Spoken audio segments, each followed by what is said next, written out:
search continues for a mini sub that disappeared on a trip to view the wreckage of the Titanic. 5 people are on board. The Coast Guard in Boston says that the sub lost contact Sunday, about an hour and 45 minutes into its dive. What we know right now is that the craft was on a journey to the wreck of the Titanic. It's operated by the U.S.-based company Ocean Gate Expeditions. 5 people are on board so far. We've been able to identify 3 of the tourists, including British explorer Hamish Harding, Pakistani businessman Shahzada Dawood, and his son Suleiman. The search for the vessel is underway around 900 miles east of Cape Cod, near where the Titanic sank and where the water reaches around 13,000 feet deep. The Coast Guard says the sub lost contact on Sunday, about an hour and 45 minutes into its dive. We were notified by the operator of the submersible vessel that it was overdue, and it had 5 persons on board the submersible.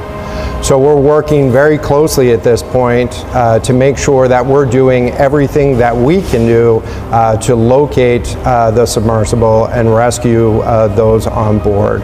Our thoughts are with the crew members and the families of those on board the submersible at this time, and we are doing everything that we can do to make sure that we can locate and rescue those on board.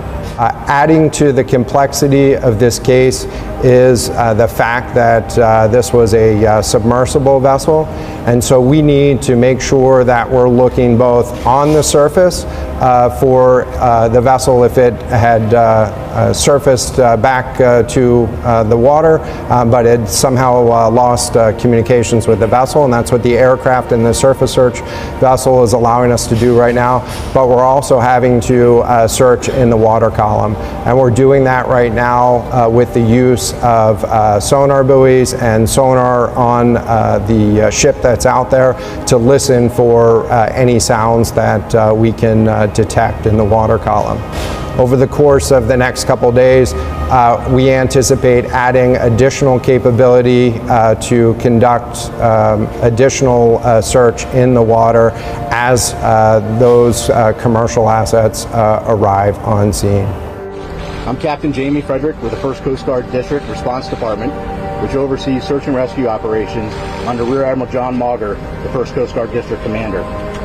I'll provide a brief recap of our coordinated search efforts for the 21-foot submersible with 5 people on board, along with providing an update on current search efforts and plans for the next 24 hours. On behalf of all the men and women of the United States Coast Guard and our search partners, we offer our most heartfelt thoughts and prayers for the 5 crew members, their families, and their loved ones. Our crews are working around the clock to ensure that we are doing everything possible to locate the Titan and the 5 crew members. Yesterday, we stood up a unified command consisting of expertise from the United States Coast Guard, the United States Navy, Canadian Armed Forces and Coast Guard, and the Titan's parent company, Ocean Gate Expedition. This is a complex search effort which requires multiple agencies with subject matter expertise and specialized equipment. While the U.S. Coast Guard has assumed the role of Search and Rescue Mission Coordinator, we do not have all of the necessary expertise and equipment required in a search of this nature. The Unified Command brings that expertise and additional capability together to maximize effort in solving this very complex problem. As a recap, on Sunday, the Coordination Command Center in Boston received a report from the Canadian expedition vessel Polar Prince of an overdue 21-foot submarine Titan with 5 people on board. The Titan was attempting to dive on the wreck of the Titanic approximately 900 miles east of Cape Cod and 400 miles south of St. John's, Newfoundland. Approximately 1 hour and 45 minutes into the scheduled dive, the Polar Prince lost all communication with the Titan. The Polar Prince conducted an initial search and then requested Coast Guard assistance. The U.S. Coast Guard in Boston assumed the responsibility of Search and Rescue Mission Coordinator and immediately launched search assets. Since Sunday, the Coast Guard has coordinated search efforts with the U.S. and Canadian Coast Guard, Air National Guard aircraft, and the Polar Prince, which has searched a combined 7,600 square miles, an area larger than the state of Connecticut.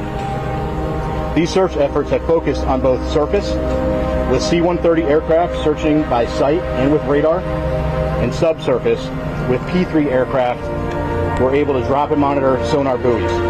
To date, those search efforts have not yielded any results. Search efforts have continued through last night and today. Today, the vessel Deep Energy, a 194-meter pipe-laying vessel, arrived on scene with underwater ROV capability.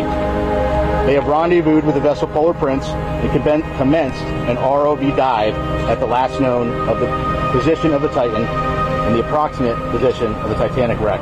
That operation is currently ongoing. Additionally, a Canadian P3 aircraft is currently conducting a 6-hour search of the area, and several C-130 aircraft and another P3 are scheduled to fly this afternoon and this evening. The Canadian Coast Guard cutter, or vessel, John Cabot, is scheduled to arrive later this evening, and several other Canadian Coast Guard vessels and the Coast Guard cutter Sycamore are en route. Additionally, the U.S. Coast Guard has the U.S. Navy's SUPSAL Supervisor of Salvage and Diving Command is working with U.S. Transportation Command to bring additional assets to the search area.